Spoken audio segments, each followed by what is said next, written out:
I mean, you give a hooker $300, you figure she's going to keep her mouth shut. Or maybe she don't. Really, you guys, you're talking about that? I already turned the camera on. Are we on? Yeah. Okay. Let's go. Come on. Last time on The Idol Effect, William Shatner was attempting to put the moves on yet another space babe. Let's see how he does.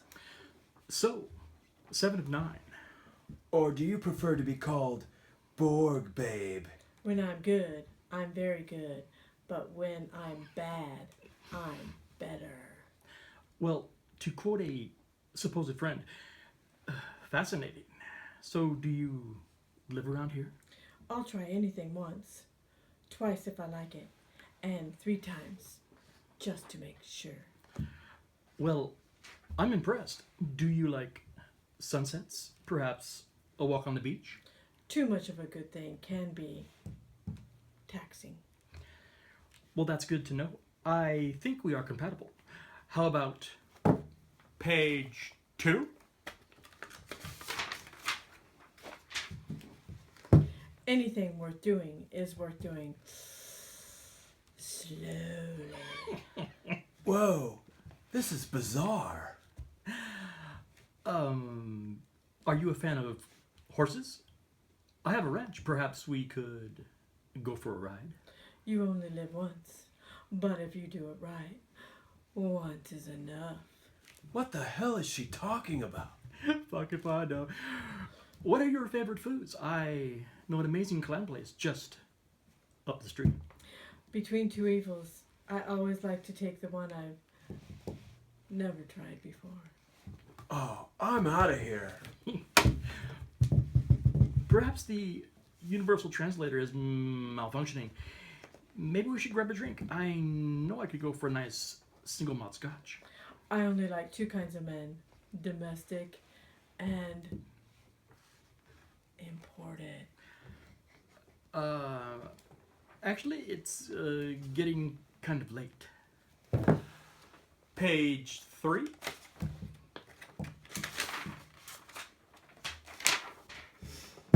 Love doesn't make the world go round, but it sure makes the ride worthwhile.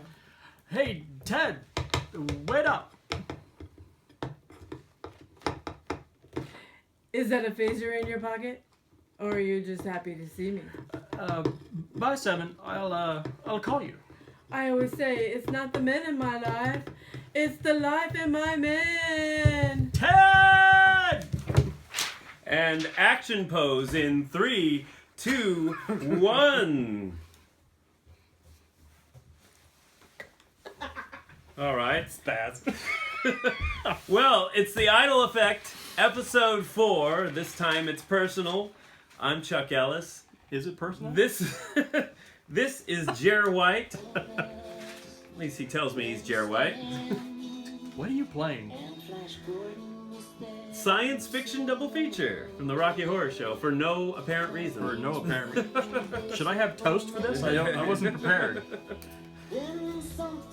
Well, we're back. It's our 4th episode. We had a few obstacles, so it's a little late, but we've made it. We're here. Like the program crashing and the computer crashing And ants getting in car wrecks and and dogs and having sick seizures. dogs, But we made it and we're here. And we did you it's I know it's been a week or so now since we meant to cast a little bit earlier, but did you watch the Oscars? I hope I did, because otherwise we got nothing to talk about for the first 10 minutes. Yes, I watched the Oscars. What'd you think? What did I think? Well, I thought, and I still think, Mad Max, your number frickin' 9, if you remember correctly, on your top 10 list. 9 Mad Max. 9. Cleaned up.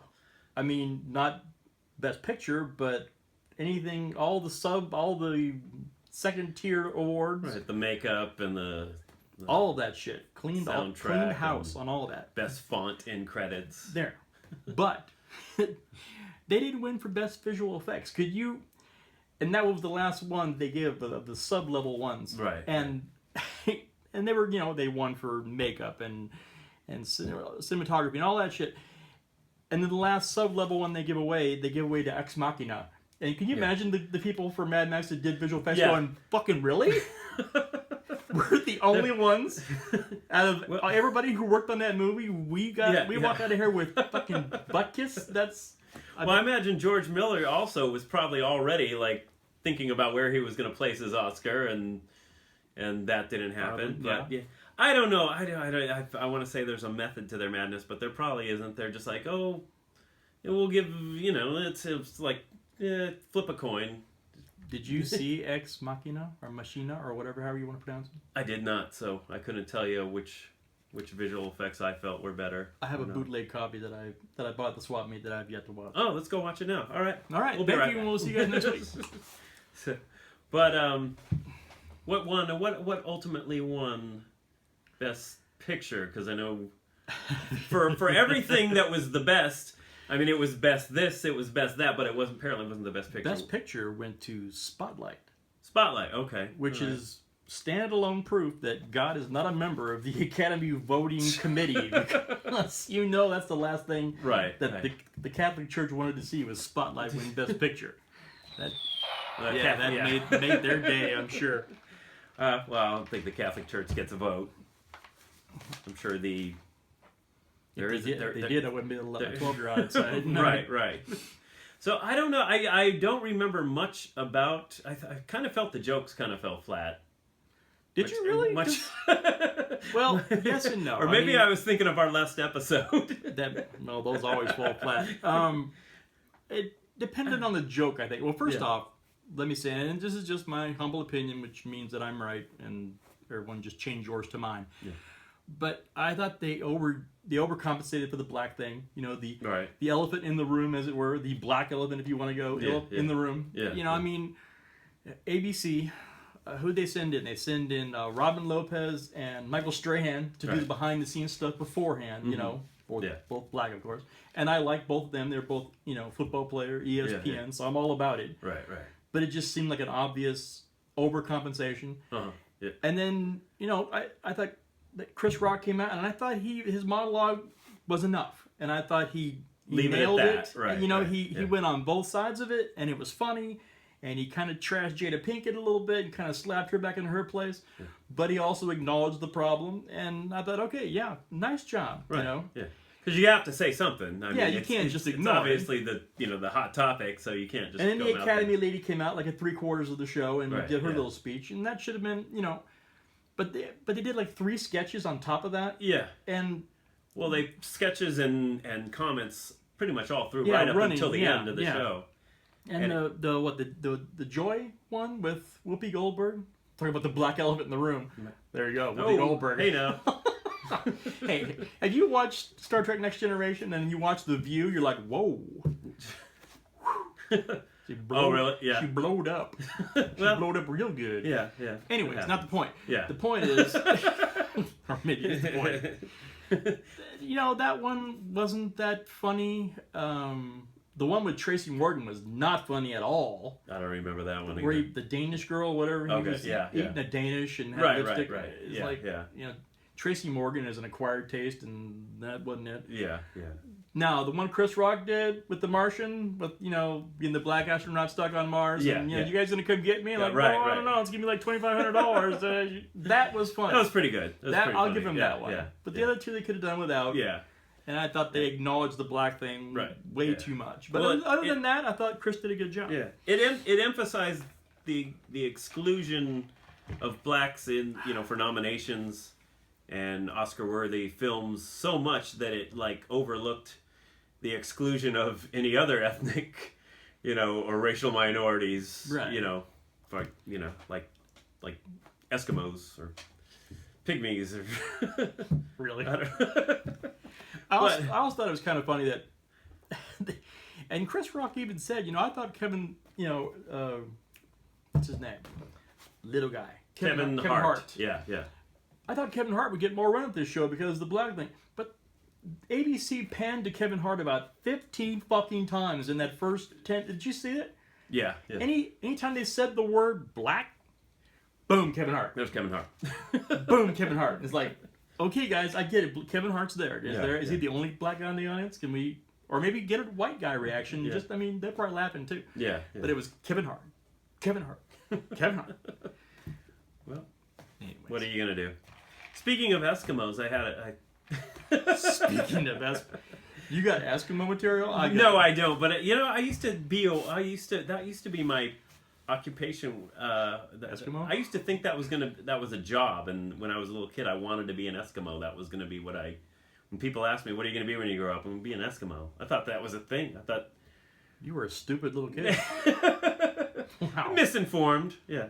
No, stupid's good. But finally, when I graduated high school and went looking for Eskimo training, I found out that you pretty much have to be born into that. So even in high school, that's what you wanted to do, which proves my earlier point that you were a stupid kid. Stupid kid. So, I have a question for you. Yeah. Back in our day, we had a term, MILF. Remember the term MILF? I remember the term. I don't know if that was even our day, but I think we were already past our day. But because it was kind of recent. Well, no, MILFs. That's definitely an '80s term. MILF. Wasn't that first time I thought I ever heard that was in American Pie? I don't think so. Wasn't those two guys that started it? MILF. I guess if maybe. No. I don't know. Anyways, I guess my point is, Mom, I'd like to fuck. MILF. Right. Yeah. Okay. But in our modern day culture, and with our, the way we accepted everything as being A-OK. Right. Do we have DILFs? Do we? Dads I like to fuck? Dads I like to... Are we doing that? I'm just curious. I mean, not that I'm signing up for that magazine. Right, yeah. I would wager to say there are girls that say, yeah. Say that, that's not what I'm talking about. That's a you DILF. know it. No. What are you talking about? Just get on my page, man. Come over to the dark side. I would imagine so. I don't know. Your dad, Jerry Senior, he's kind of a DILF, isn't he? No. He's worse than I am. I'm not a DILF. I'm a oh God, what is that? Yeah. Well, I figured you were talking about, because I know for a fact girls, they probably use the term DILF, because I know a girl that dated a guy just to be close to his dad, because she fancied his dad more than she fancied him. Yeah, but do the young men... Do young men use the term DILF? Are they DILFing? Are they getting their DILF on? Absolutely. Yeah? I guarantee it. Can you get one on the phone?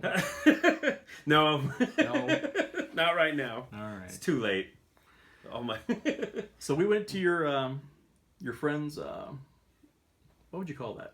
Not a concert, not a party, a show, I guess. Yeah. He's cover band for Cure? Cure? The Cult. The Cult, yeah. I'm sorry. Tribute to the Cult. They Cult. Celebrate, no, they don't like to be called tribute. They celebrate the music of the Cult. Celebrate the music of the Cult. It's like a GTO clone is not a clone, it's a tribute car. Right, exactly. I gotcha. Yeah. Okay. Anyways. So we went to his show. Right, It was I didn't know that I knew those songs until I heard them. I was like, oh yeah. Okay. I know that song. Right, yeah. So I remember you saying, I don't think I've ever heard a song from the Cult. I'm like, you've heard it. Just don't realize you have. But. So I actually enjoyed the show, and I knew a lot of the songs, and they did a nice job, and it was good. But I was kind of a tool because I spent half the night thinking, wow, these people all dress like shit. I mean, people were, not that, look at what I'm wearing. Yeah. But I mean, people looked like fucking stupid. Until I was informed later on that night that it was 80s night. Right. And I was like, oh, well, that explains. So you thought those people were walking around in their regular day clothes? I thought that was the choice they made. So you thought my friend who sang in a Cult tribute band dressed like Prince on a regular basis? Or did you even notice that? I thought that's what the lead singer of the Cult looked like. Oh. Yeah, I guess. I didn't know. I guess if you don't know their songs, you figure. No. Yeah. But yeah, that was definitely an 80s gig. It was I felt better after I found that. The ones in the Let's Get Physical leotards and the leg warmers, they were just. I don't think they do that on a day-to-day basis, but or maybe they do. Then again, who do? Maybe to each his own. So you want to know how to gauge yourself as a man? You would. Yes. Do I find? I finally get. I've been waiting. This is the big day. You haven't gone down. Oh, okay, maybe you haven't gone down this road yet, and you probably won't for a while, but at some point, probably you will. Yeah. My daughter, my 12-year-old daughter. Yeah. Well, because I'm a current, stay-at-home dad, which means I get to do laundry. Monday is laundry day. Yeah, Mr. Mom. Mr. Mom. You gonna wire that 220? 220, 221, whatever it takes. That's such a good movie. And Keaton's back now. Now he wins for Spotlight 2 right after winning That's right, yeah. Birdman, Spotlight. Bam, bam. Dude, back to back, yeah. Jack. I'm surprised they don't pull fucking Affleck off and guess what? You're Batman again. Yeah. Surprise. Couldn't Same be, age, I think. Couldn't be any worse than Affleck Yeah. anyway. You know what? I'm not going to judge Ben until we see it. Right, yeah. The trailers look okay. I think it looks good. I think that movie's been done for 5 years, and they've been sitting on the shelves waiting. I've almost forgot. I keep thinking like that I've already seen it, and it should be on video already. But the part that I didn't see the trailer, the part that I hadn't seen till the other day, and I went, "Oh shit!" It was when Superman takes a swing at Batman, and Batman blocks it. Yeah. And I'm like, spoilers. Oh, how the fuck did he do Yeah, that? yeah. Now you've piqued my interest. Right. Yeah, he's got some. Does he got some kryptonite going on somewhere? Could be that. Could be some Kryptonian tech maybe in that armor, or Yeah, that definitely piqued my interest. Yeah, or he's just been working out, and maybe Superman's been letting himself go. And anyways, back to the laundry thing. Right. You got daughter. I got daughter laundry, and man, I'm telling you, you are a man once you've graduated to washing your 12-year-old daughter's clothes for her. Right. There is shit in there that I, for one, couldn't identify. Yeah. 2, would not want to identify. And that's just stains on the clothes. Not to mention what's in the pockets. What's in the pockets. It's brutal, and I think I deserve like some sort of, not a Purple Heart, but maybe some sort of small award of valor for having to deal with my daughter's laundry. But I think I had to watch my teenage cousin's clothes one time when I was house sitting, and I noticed that girls' clothes have strings. There's all kinds of strings and twisty things. Oh, that's the least of your worries. And and everything just sort of wraps together. You can't, I try to, certain things had to be hung up, but I can't tell what's the top. What's the bottom? Yeah. It's crazy. But. And then when, she leaves stuff in her pockets, and so when it comes out the other end, all it is unrecognizable plastic, and you have to wonder, is it what that plastic originated as? What? And then it gets, gets the gears going. Yeah. And you're like, what was this? Don't think I don't know what this is. Maybe it's just tiddlywinks, kids. We're about to argue about X-Files, aren't we? Why would we argue? We both love it. No, we don't both love it. We both can't wait for the rest of that. But is there going to be a rest of it? Was that the point of all that? Were they setting those 2 new people up to take over the mantle? Is that what that was about? You're talking about this this last 6-episode season. Yeah. I hope not, because I think those people were just sort of I don't think they're setting them up, because I don't think nobody wants to see a Scully and a Mulder, clone or somewhat. I don't know, man. I think they were setting them up to take over. I think it was a big setup for another season of 6 episodes or full season. I don't think it was because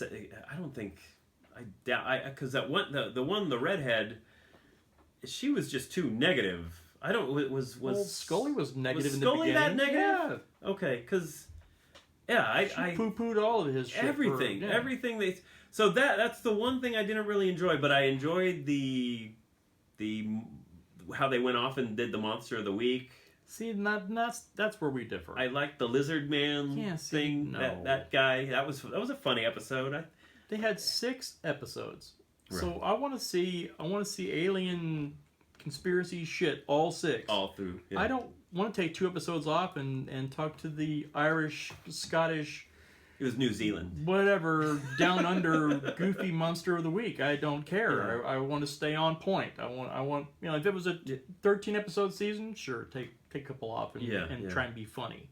Well, I think the idea was 6. Come on, I want. Yeah, I think the idea was Mulder and Scully are back to work, and they're working again. They're out there, and so they're basically just following leads or taking assignments, and I think what it is, we had aliens in the first episode, and then it went off track, basically for 4 episodes, and came back on the last one or something like that. I thought they did aliens for a couple. Maybe they did the first 2. Yeah.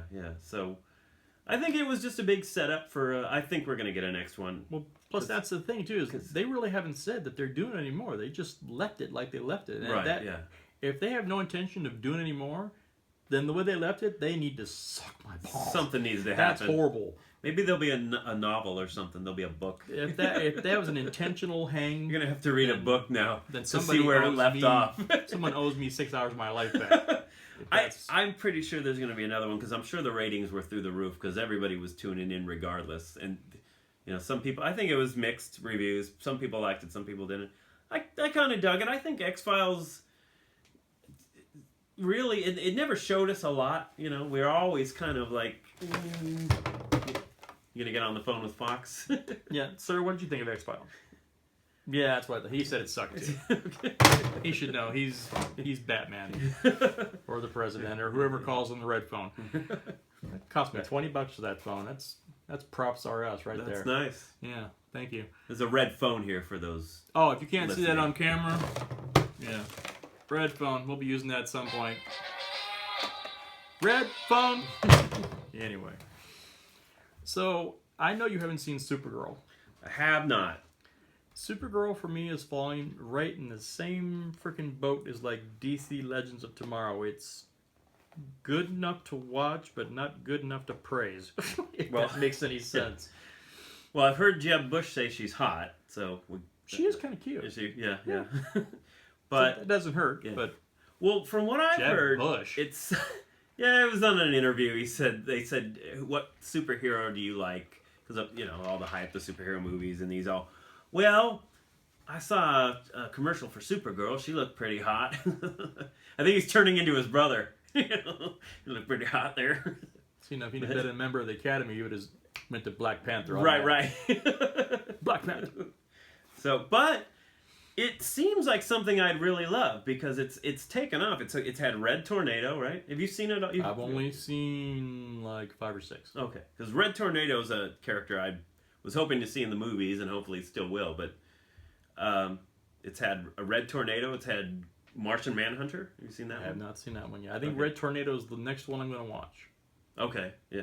So far, I've only seen a couple of because I guess a prisoner ship from the Phantom Zone came to Earth also, and so they're having to deal with these Kryptonian prisoners Got to that deal are with living that. here on Right, yeah. and that sucks. Yeah. Never good. Never good. Never a good No. thing. Well, you're gonna get Martian Manhunter. You're gonna get White Martians, who are like basically the evil Martians, the evil They war. probably get all the good jobs too, being white They Martians. and then the Flash is spoilers since I know you're. But is it going to be You haven't gotten very far, but I've been just following from not watching, but following from the outside. Flash is coming. Is it the CW? CW Flash. It's going to come over and do. Yeah. Really? He's basically going to be, and they're not set in the same universe. I think he's going to be, because he can basically travel. Are CBS and CW affiliated? Or are they just loaning him to him? Yeah, I think it's a loner thing. I don't know. I don't know that for sure, but I think loner Flash. I think yeah. Maybe they, then maybe they have to pony up. CBS has to send over Neil Patrick Harris or something to star on the Flash or something, or somebody that's on with CBS. I bet he's got a DILF. He's got to do. Let's get him on the phone. MPH? Give me the red phone. You know MPH has got a DILF. MPH, you got to do. You know he does. But I haven't watched any of Supergirl, but I'm excited to watch it. It's just so much right now. It's almost overload. I'm hoping that TV takes a break and lets me catch up. So Well, plus, it's hard to work in all these good shows when you got, these so much wonderful- going on. And these wonderful podcasts Yeah. that you have to listen to that take up so much of your day. So much happening, I just barely even have time. But So you had the idea, like anyone cares what we think, yeah, about making up your top 10, what'd you call it, movie ideas that you'd like to see get made? Is that what the idea? Yeah, well, let's just say, hypothetically, you're a trillionaire and you've got the power. You can make any movie you want. Got the power! You can buy any property. You know, you can buy and sell anyone you want, more or less. You can hire who you want to write. You can hire who you want to direct. You can make a movie that's a book. You know, maybe a book you've read. You want to make a movie of it. You want to crossover between two properties that you'll never see. You know, because they'll never agree to it. Right. It's so much red tape that it takes forever. It took forever to get Superman and Batman on the same screen, and they're in the basically owned by the same company. So. I hit that note and did not even touch my nads. I got the power. No, you're touching. That's you're touching those nets. So that was basically the idea. Is who's going first? Well, I would want you to go first, and now I'm gonna find my list. Oh, so in other words, you're unprepared, and so once again, I have to take over. Fine. Exactly.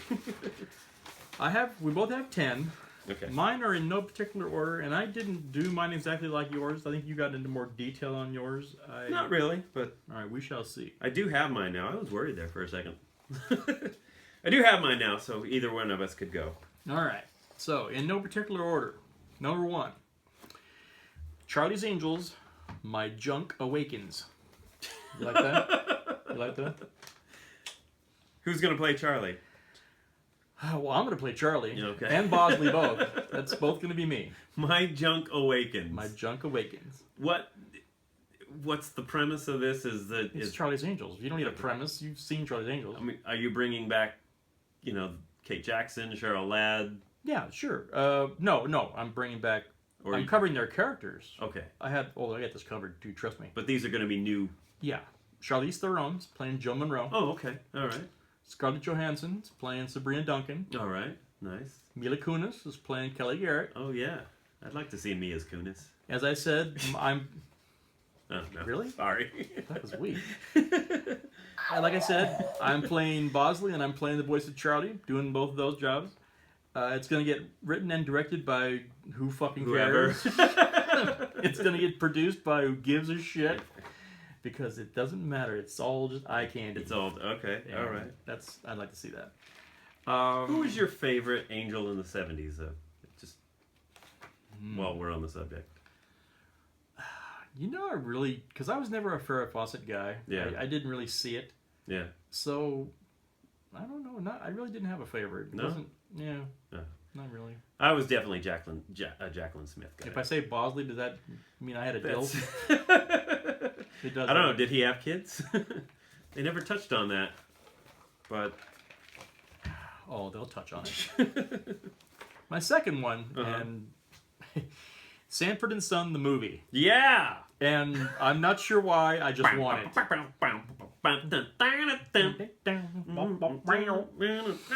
Lamont, you big dummy! You hear that? Black people, I want this. I'm on your side, right there. That could work. Sanford and Son, the movie. All right. This one was my idea. Will it crossover with Chico and the Man? Will they visit? If they do, you'll make me cut it out. Okay. Fair enough. You'll make me edit it, so I don't want to go there. Inside joke. Inside joke. That one hit the cutting room floor, and you guys never heard nor saw it.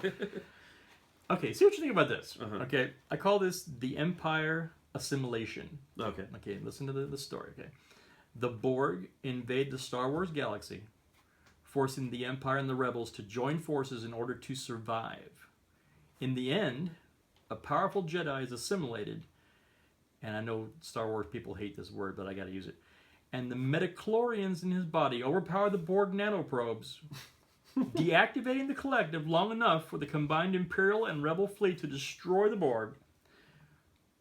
But as all good Star Wars movies end on a downer, the Sith double-cross the Rebels at the end and leave the Rebel fleet decimated.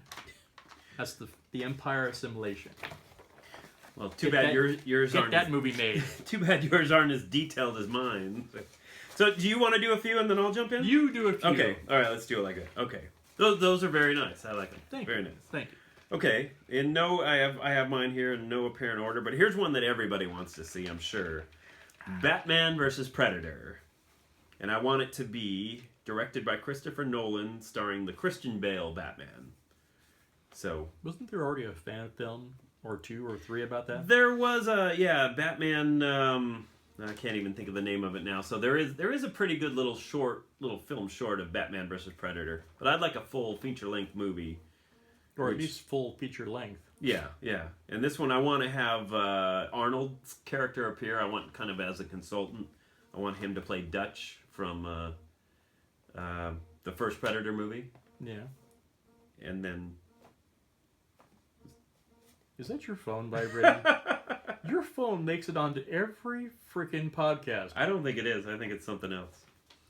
And then It's my wife's phone. I knew it. Honey, you've just ruined the entire show. We have to start all over again. Come back here and press play. Damn you! All right, moving on. So, and I'd like to see a good fight between maybe Killer Croc being there and Joseph Gordon-Levitt can play Nightwing. Maybe this is a couple of years later. And Who's that? he's the one who played Robin in Dark Knight, right, more or less the Robin character. Yeah, okay. So, I like the Christian Bale. The Batman would be good, I think, because he was sort of a more human Batman.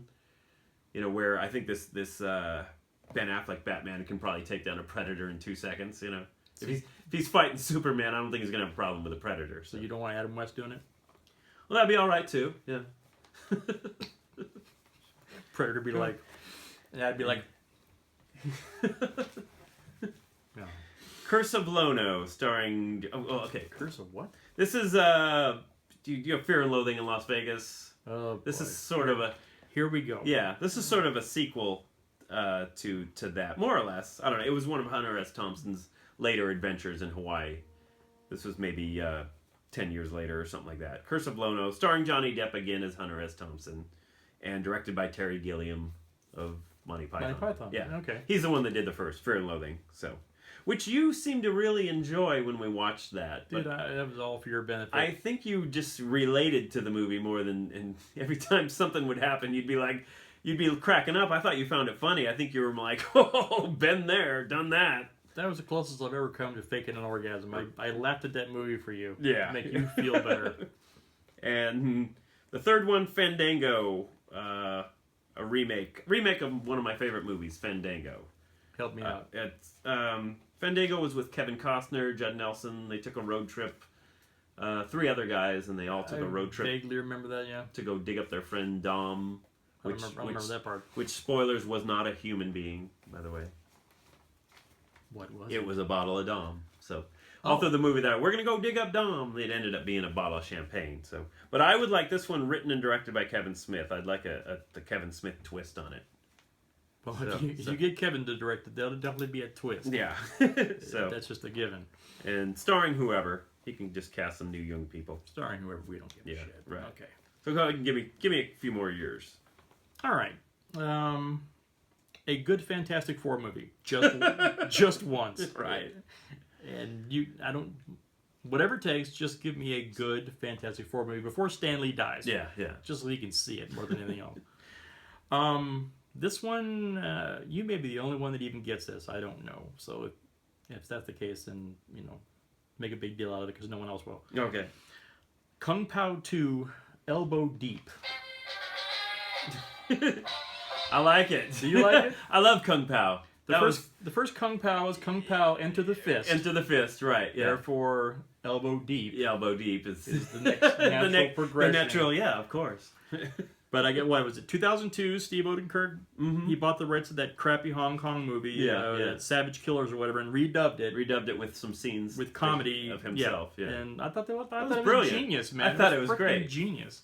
And I think Woody Allen's first movie was, what was it? What's New? What's Up, Tiger Lily? Same concept. It was. I never saw that. Yeah, audio dub. A little dated now if you watch it. You're not going to laugh as much as maybe you would in the 70s, but it's still pretty funny. But Kung Pao is only because I was probably higher. Right? Yeah, you're. Yeah, everything was funnier back then.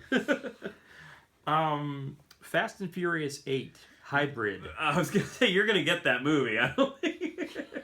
You don't need to be a trillionaire to get. Yeah, but I'm not going to get the hybrid version. Oh, hybrid. Oh, you want them driving Priuses. I want everybody in Priuses. Let's see who's really got skills. I don't know if The Rock can fit in a Prius. The Rock can fit wherever The Rock wants to fit. Okay, here we go. Okay. Here's one that my friend Chris really likes this idea, and so this is kind of for her. This is for you. This is for you, Chris. Monster Island: The Golden Years. You laugh. Check this out. A look at the elderly versions of the monsters we love living out their golden years on Monster Island. Godzilla playing shuffleboard, Mothra sitting out in the backyard, knitting a couple of sweaters for his little fairy grandchildren. You get that reference. Yeah. Baragon's playing canasta with Rodan. Megalon's eating his dinner at 4 in the afternoon. Gamera's yelling at all the little Japanese kids to stay off his fucking lawn as he watches Murder, She Wrote.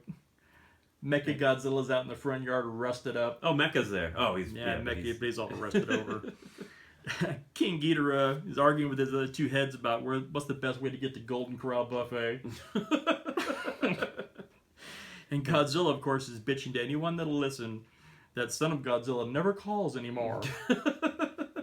That's Monster Island. And of course, the King golden Kong is years. dead, so he doesn't get to enjoy his golden years. Come on. Yeah, not bad. Come on. Nice. Yours, I beg to differ. I think yours is a little more detailed than mine. But I'll throw a few more out there. Okay. Fletch, another Kevin Smith. The one they were going to make, they're supposed to make, and they didn't. Fletch 1, which was it was going to be directed by Kevin Smith, starring Jason Lee as Fletch. Remember that? No, but I do love me some Fletch. Yeah. And that, I think, would have been great. Harvey Weinstein didn't want to do it. He didn't want Jason Lee as Fletch. So Kevin Smith backed out and said, okay. I think he wanted Will Smith. I think he was trying for an Oscar. I don't know. But I would have liked to have seen that. I wish I could go to my DVD shelf and pull that off the shelf and watch it. But so if I had the power... You got the power! I have the power! I would definitely hire him on and make that movie. I'd buy the rights and tell Harvey Weinstein to go Fuck himself. go eat a bone, yeah. Eat a bone. Eat a big bone. So Fletch 1 and okay, this you sort of touched on this one. I knew we'd both have this same one. I'd like a Star Wars Star Trek crossover with aliens as the antagonist. Oh, there you go. So basically, Star Wars, Star Trek team up. So you're just all over the fucking place. Yeah. You're gonna need rights from everybody. Yeah. By the time you get that all squared away, you'll be dead It's and broke. I'm no longer gonna be a trillionaire, that's for sure. And I want Joss Whedon to write and direct. Oh, of on course. That one, so. There you go. So and but you don't want any Firefly in there. they could be in there. Really, it's Star Wars, Star Trek, sci-fi crossover. So anyone else that wants to pop in, Let's see. Starship Troopers, Battlefield Earth, John Travolta can be in there. Oh my God, it's so weird. There's aliens coming and there's a Jedi. Did not just say Battlefield Earth. Oh God, it's so weird. Not only is that, as far as like actual releases that went out into theater, that is the worst actual movie. Not just sci-fi, It's the just worst freaking movie I've ever seen. Is it that bad? Have you never seen it? I never saw. You told me how bad it was. I figured I'll just pass. I won't even Fucking bother. brutal. Yeah. You have to watch it. You think Fantastic Four was bad? It's worse than that. Oh, dude, it puts it's I can't. There's no words. It's horrible. Okay. Well, we'll leave that one out. But any other sci-fi? Yeah. Firefly. You never even watched Firefly, so how can you even say? Yeah, I have. I've seen it. You've seen the Firefly series. I've seen some. Yeah. There's like a space hooker. She's on the ship, and it's kind of steampunky. And what else what else was she in that she just did? Oh, Smart guy. She was in Deadpool. There you go. She was the Marina. Yep. She was the one that was pounding. Easy. Yeah. Easy. Okay, and I'll give you one more, just real quick. Snakes, Electric Chairs, and Guillotines, which is the Alice Cooper story, written by the first. It's a book. The book was written by the first bass player, Dennis Dunaway. It's basically their story from high school up into making it until the time Alice Cooper took off and said, "See ya. I'm going to take the name and I want this to be written or directed by Bob Zemeckis for no reason." So if the Coop just walked up to you and just dropped chow and said, "Dude, just go to town," would you just go to town?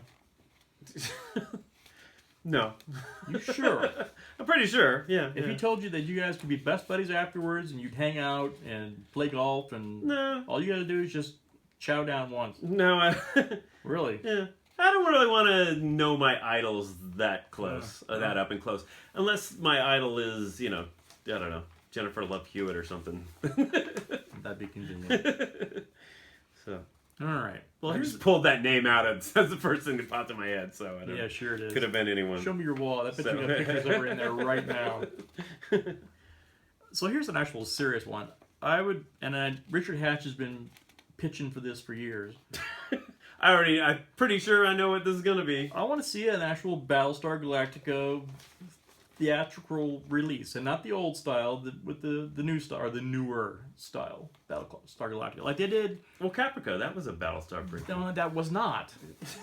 That was a steaming pile of shit. Big creamy shit. I mean, I want to see. Did you ever see any of the Blood and Chrome that they did on?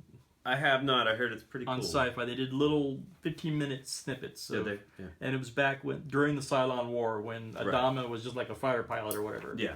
Before the peace and before the Cylons went away and came back the second time. That was a good little show. I mean, I just need more of it. I need a full-blown movie of that. Yeah. I think that would be awesome. I won't get it, but I want it. Well, yeah.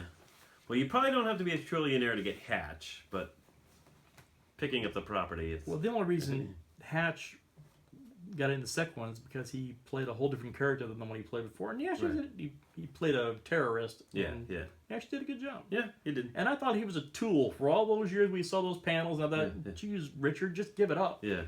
But then I met him at the line getting WonderCon, and he was the coolest guy you ever met. He was like a really cool dude. You I was felt like, oh, shit, yeah, I feel bad. Bagging on him for years. Bagging on him for years. Turns out he's an okay guy. Sorry, Rich. Sorry, Dick. Thought you were a dick, but you're not a dick. You ever played Mass Effect? Mass Effect? Mass Effect. I have not. Okay. I want a Mass Effect movie. Now, I know that video game movies almost always suck. Yeah. But I want someone to try and make a Mass Effect movie because the game is so good. Right. And since you haven't seen it, I really can't explain it to you. But it's aliens and the Normandy, and I think it would be a good movie. And it's somebody. Are you gonna have like PewDiePie up in the corner and he's playing it? Is it gonna be a crossover? PewDiePie. Oh, headshot. No. Okay. No. So to touch on my previous Monster Island movie, how about this? Pacific Rim 2: Battle of the Kaiju. And this time the alien kaiju are back, but this time we counter not with machines, but with kaiju of our own. The monsters of Monster Island. We fight their monsters with our monsters. Okay. But I think that's actually a decent idea. Yeah. Well, wasn't the rim destroyed in Pacific Rim 1? Wasn't that? It's sci-fi, dude. Nothing dies in sci-fi. If you want to bring it back, you bring it back. Okay. There are always ways. That's the beauty of sci-fi. Once you blow out the rim, Where's the rim shot? Maybe they should have. Where's it? No, that wasn't it. No. I don't think there is one. There's no wah-wah? It definitely wasn't that. Oh, well, you get the idea. Yeah. So, okay. Replay. Is that like Looper? Well, no. It's basically, it's more like Groundhog Day. I think Groundhog Day and what's the one with Tom Cruise? Recently, Edge of Tomorrow. Edge of Tomorrow, which didn't get enough due, man. That was a good movie. Well, it sounds like a soap opera. I think the title was. I think they didn't do it justice. Live, with the die, title. repeat, baby. Yeah. Well, yeah, that's what they put on the cover later, so you know what the movie was about. Because otherwise, it's. But Replay by I'd like Steven, the one guy, Steven Spielberg to direct, and The book is set in the 80s, so a guy dies. He lives his life. He dies in the 80s. He's 40, wakes up in his high school or his college dorm in the 60s, lives his life over, does it again and again and again. It just constant, and he does it different every time. One time he's a successful businessman. He's a hermit. He gets married. He has kids. One time he doesn't do it. He tries to save Kennedy at some point. So I'd like to see it, and I'd like to say, keep it true to the book. So But if you saw it, would you see it more than once? I may go back and Come on now. Come on. and then I'd like to see a good wrestling movie, like the Andre the Giant story or the Dusty Rhodes story, Pencil neck geek. or the Freddie Blassie story, or the Macho Man. Oh yeah, something like that. Something, maybe even a mini series, something that kind of follows from the late '70s through the '80s. What was that movie that Mickey Rourke did? The Wrestler. That was good. That was an awesome movie. Yeah, I like that movie. And I don't like wrestling. I like that movie. That was a great movie. I don't like wrestling, but I like that movie. Yeah, but I'd like to see one with, people portraying the old, woo, Nature Boy and all that, Ric Flair, Hulk Hogan, all that. That'd be kind of cool. It'd be kind of cool to see. Mickey Rourke used to be like fairly hot dude. What happened? He started boxing and got his face messed up a little, I think. Steroid out or what? I mean, not really. He got really big and. Well, I know he started boxing, then he sort of... He Conseco, didn't he? I think he Conseco. He might have, yeah. He McGuired. Pulled a Barry Bonds. Yeah. Throw in place a baseball player here. So, and that one directed by John Favreau. I'm just kind of pulling my favorite directors out and placing them wherever. And then I'd like to see a Las Vegas road movie starring Steve Martin and Jack Black. They were in that movie Big Year. They were like a team. It was kind of a. They were kind of teamed up against Owen Wilson in sort of a birding competition where you just bird watch basically, and it was really good. Didn't get a lot of play. If you saw this movie, it would be your favorite movie. I guarantee. If I saw this movie, I'd be the only one. Yeah, no, it was a good movie. So I'd like to see them back, but I'd like to see an ensemble cast. Like I'd like to see the Brat Pack cameo in it, and then the Swinger, Favreau and Vince Vaughn, the Swinger crew, and I'd like to see Owen Wilson as the kind of the antagonist again, and basically a road trip to Vegas. Then they get to Vegas and hijinks ensue, stuff like that. Those That'd be kind of pillows. It's basically It's Steve. It's really a good, since you can't put Steve Martin with John Candy. It was, if you see the Big Year, that was kind of a good. It's. Good replacement for John Candy was Jack Black, so I suppose.